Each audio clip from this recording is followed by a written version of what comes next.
महाराजांना 64 किलोमीटर जायचं होतं. परत जायचं म्हणजे रस्ता एकदम गुळगुळीत. नाना समृद्धीचा हायवे एकदम सोपा 120 स्पीड. बरोबर ना? नाही ना.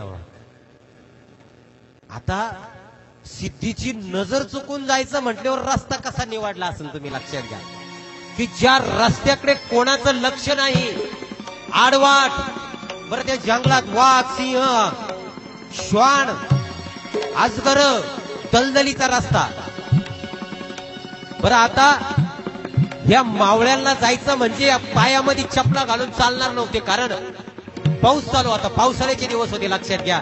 पावसाळ्यात किती चिखल होतं माता माऊलींनो. एक पाय घुसला का दुसरा काढायचा म्हणतो तो गुतून बसतो. आणि आपण जर स्लीपर चप्पल जर घालेला असेल ना, तो एक पाय गुतला का तो दुसरा काढायला गेला का बंद होतो. चप्पल तिनं सोडून द्यावी लागते.